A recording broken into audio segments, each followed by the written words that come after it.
여보세요? 여보세요? 안녕하세요, 시청자님. 잘 네, 들리시죠? 안녕하세요. 네네네네. 네. 오늘 어느 지역 어떤 물건 고민 있으실까요?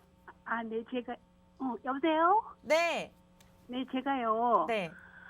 강일동 네. 리버파크 33평을 가지고 있고요. 네. 그리고 구로동에 네. 신구로 현대 33평을 올 7월 달에 사서 이사를 했어요. 아, 네. 근데 저는, 그럼, 둘 다 가져가고 싶은 생각은 있는데요. 네, 네. 또 어떻게 할지 몰라서 어떤 걸 매도하고 어떤 걸 가져가고 음. 또 강일동이 무슨 호재도 있다고 하니 그것도 좀 궁금하고요. 그래서요. 알겠습니다, 시청자님. 강일 리버파크랑 구로동 현대아파트 말씀 주셨어요. 예, 예. 어떤 물건을 매도해야 될지 아니면 보유를 해야 될지 저희가 상담 도움 드릴게요. 소장님과 네. 인사 나눠보세요. 네. 네, 안녕하세요. 네, 안녕하세요. 감사합니다. 네, 강일 리버파크 몇 단지라고요? 4단지요. 4단지. 네. 30평대일 거고 이거 보유 중이시고 네. 언제 구로를 매수하셨다고요? 올 7월 달에요. 7월 달에. 네. 7월 달에 여기 그 신구로 현대 네. 7월에 매수. 7월에 매수하시면서 입주하신 거예요? 네네. 매수 이사 딱 하면서? 들어갔어요. 예. 그러면 2020년 7월에 매수하고 입주를 한 거고요. 예. 그러면 지금 두 개를 보유 중이신데 네. 두 개를 다 가져가고 싶다. 아니, 그런 생각도 있는데 네. 어떻게 방향을 못 잡겠어요. 그러면 일단 어쨌든 이 신구로 현대가 뒤에 산 거잖아요. 네. 그러면 리버파크부터 볼게요. 이거 언제 사신 거예요? 분양받은 거예요. 분양받은 거예요. 예, 예. 분양을 받아 그때 분양가가 얼마였어요? 3억 6, 7천 됐던 것 같아요. 한 3억 6, 7천. 네. 요즘에 얼마가요? 지금 뭐 10억 5천 말은 그렇다고 하대요. 10억에서 뭐 한 10억 5천. 네. 10억 5천. 그러면은 그 분양 받고 네. 거기서 거주를 계속 하시는 거예요? 6년 정도 하고 나왔어요. 6년 정도 하고 나가셨어요. 예. 근데 왜 여기에 있다가 신구로 현대로 가신 이유가 있을 거 아니에요? 직장 관계로요. 어떤 거요? 직업. 직장. 직장 문제 때문에 네. 가셨다는 거죠? 네네. 그러면 여기 지금 7월에 이거 몇 평이에요, 신구로 현대는? 33평? 33평? 네. 이거 얼마 주고 사셨어요? 5억 5천. 5억 싸서 5천. 샀어요. 가격이 조금 올라가기 직전에 사신 것 같네. 예. 이렇게 돼 있는데 예. 사실 기본적으로 그래요. 기본적으로 그냥 그러니까 뭐 세금 이런 걸 고려하지 않고요. 그냥 얘기를 했을 때 하나를 가져가는 것보다 사실 두 개를 가져가는 게 괜찮아요. 아, 예. 괜찮은데 네. 지금 우리 시청자분 상황은 사실 제가 봤을 때는 생각을 하면 안 되는 상황이에요. 왜 그러냐면 일단 기본적으로 제가 처음에 질문 주셨던 거 기억나는 것부터 몇 가지부터 얘기를 좀 할게요. 네. 일단 강일동 같은 경우가 앞으로 뭐 호재가 있냐 없냐 뭐 이렇게 얘기를 하시고 뭐 그러다 보니까 두 개를 다 가져가고 싶다 이런 생각이신 것 같아요.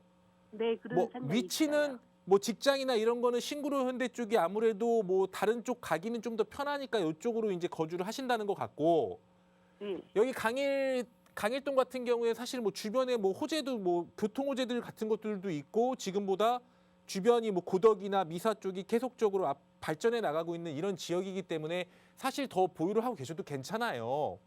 네. 근데 우리 시청자님은 뭐가 제일 문제냐면은 이건 제가 봤을 때는 선택의 여지가 없어요. 이거는 그냥 제가 얘기 드리는 대로 충분히 거의 그렇게 하셔야지 맞는 거예요. 왜 그러냐면 지금 이게 그럼 집이 두 개죠. 네. 이렇게 두 개인 거잖아요. 예, 예, 예. 이게 지금 강일동에 있는 단지 주택이 어떻게 보면은 전에 있던 거니까 종전주택이고요. 네. 종전주택이고 이 신구로 현대가 지금 현재 주택이고요. 네. 근데 이제 대한민국은 이제 주택을 사고 팔았을 때 보통 양도차익이라는 게 나오잖아요. 네. 양도차익이라는 게 나온다라고 하면 보통 한 세대에 그러니까 1세대 1주택만 비과세라는 걸 좀 해줘요. 네. 비과세. 그러면 지금 어쨌든 나는 직장 때문에 옮겼는데 아직 이 강일단지를 안 판 거잖아요. 네. 그래서 예전에는 이렇게 지금 종전주택하고 지금 주택하고 있으면 지금 주택 산 날로부터 뭐 3년 내에 종전주택을 팔면 비과세 혜택을 줬었어요. 예. 줬는데 그게 이제 3년에서 뭐 지금도 물론 3년짜리 있긴 한데 그거는 이제 지금 현재 주택이나 종전주택이 비규제 지역에 있어야 돼요. 예. 근데 지금은 어쨌든 다 규제 지역에 있는 거잖아요. 네네. 그러다 보니까 3년이었다가 2년으로 줄었다가 지금 현재는 1년으로 줄었어요. 이 비과세 네. 기간이. 예예. 그러면 2020년 7월에 매수하신 거죠. 네. 그러면 이 기간이 언제까지냐면 2021년 7월까지 이 강일동에 있는 아파트를 매도를 해야 비과세 규정을 받고 그거보다 넘어가는 건 장기보유 특별공제를 받을 수가 있는 거예요. 예. 그럼 무슨 소리냐면은 1년 내에 팔아야 되고 여기에 한 가지 추가적으로 더 적이 되는 조건이 있는데 예. 1년 내 매도를 해야 되고 1년 내 전입까지 해야 돼요. 이해되세요? 네, 전이 들어갔는데. 그러니까 이제 전입 요건은 맞췄으니 네. 매도만 한다라고 하면 1년 안에 매도한다라고 하면 이 강일동 요 아파트를 9억까지는 비과세를 받을 것이고 네. 그 이상 9억이 초과되는 것들은 이제 장기보유 특별공제 보유기간 거주기간 따라서 받을 거란 말이에요. 네. 근데 그렇게 된다라고 하면 제가 봤을 때는 10억, 10억 5천 받아도 사실 내는 세금 부담이 크진 않거든요. 예. 근데 만약에 이거를 1년 내에 안 판다. 네. 1년 내에 안 팔고 2개를 가져간다. 네. 그럼 명의를 어떻게 해놨는지 모르겠지만 앞으로 공시 가격이 계속 올라가면 종부세 대상자에 걸릴 수도 있고요. 예. 일단 첫 번째는 보유세 부담이 늘어나는 거예요. 네. 그리고 두 번째는 뭐냐면 보유세보다 더 큰 문제가 생기는 게 뭐냐면 이게 지금 양도세가 이걸 먼저 팔게 된다라고 하면 네. 그 강일동 걸 먼저 팔게 된다라고 하면 정말 폭탄을 맞는 거예요. 예. 폭탄이 지금 9억까지 비과세라고 했잖아요. 네. 이게 지금 그러면 3억 6천에서 3억 7천, 10억에서 10억 5천 지금 나간다 그러면 차익이 그냥 계산만 해도 네. 한 6억이 넘어가죠. 7억이 거의 다 네. 되잖아요. 예. 그러면 일단 5억 초과가 되면 네. 세율이 42%예요. 예. 거기다가 내년 6월이 넘어가게 되면은 2주택자잖아요. 네. 그러면 여기에 20% 가산이에요. 아, 그러면 한 7억에서 한 60%를 내야 된다는 소리예요. 예. 세금으로. 예. 그렇게 된다는 소리거든요. 그러면 첫 번째 나올 수 있는 상황이 안 판다면은 만약에 나는 여기 신구로 현대에 살아야 되니 네. 강일동을 그 이후에 팔게 된다라고 하면 세금이 62%가 돼버릴 수 있다는 소리고요. 네. 만약에 2개를 그냥 가져가다가 네. 여기 강일동께 차익이 크니까 신구로 현대를 팔아요. 네. 그러면 신구로 현대도 마찬가지로 차익에 따라서 20% 가산되는 건 맞고요. 거기에다가 신구로 현대 판 다음에 또 이 강일동을 2년 지난 다음에 또 팔아야 돼요. 아. 그러니까 만약에 1년 내에 이걸 안 팔게 된다라고 하면 네. 기간적인 부담, 세금적인 부담이 정말 많이 늘어나요. 네. 그러니까 제 생각으로는 뭐냐면 네. 물론 강일동 가져가고 신구로 현대를 가져가는 건 나쁘지 않아요. 지역적으로 아파트가 나쁘다는 소리가 아니에요. 네. 네. 근데 우리 시청자님이 지금 차액이 분양받아서 차액이 너무 크고 네. 그러다 보니 그리고 이제 나는 신구로 현대를 이미 샀잖아요. 네. 샀으니까 제 생각으로는 이 1년이 가기 전에 강일동 거를 매도를 하고 네. 차라리 신구로 현대 그러니까 이 자금으로 여기다 보태갖고 차라리 다른 걸로 갈아타는 게 더 낫지 않나 이런 생각이 들거든요. 아, 네. 그러니까 이거는 2개 다 가져가는 문제가 아니고 세금 부담이 너무 커지기 때문에 우리 시청자님 이거 생각해 보세요. 62% 내야 된다니까요. 네. 그러면은 너무 많잖아요. 네.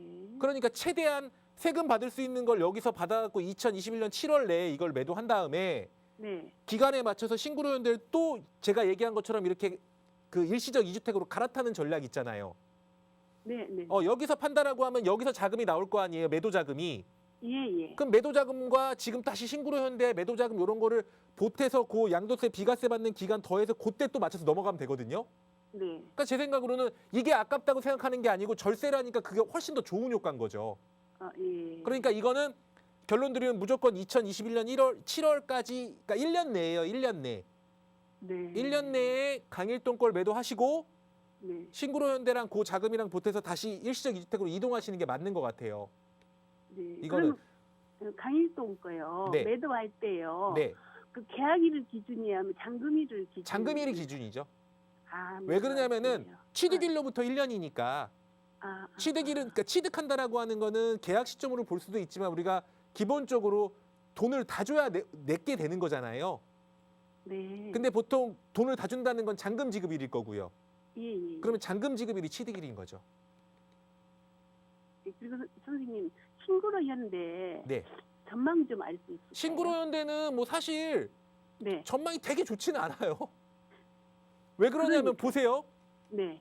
신구로 현대는 역세권에 위치를 하고 있긴 하지만 네. 주변이 여건이 너무 열악해요. 네. 여건이.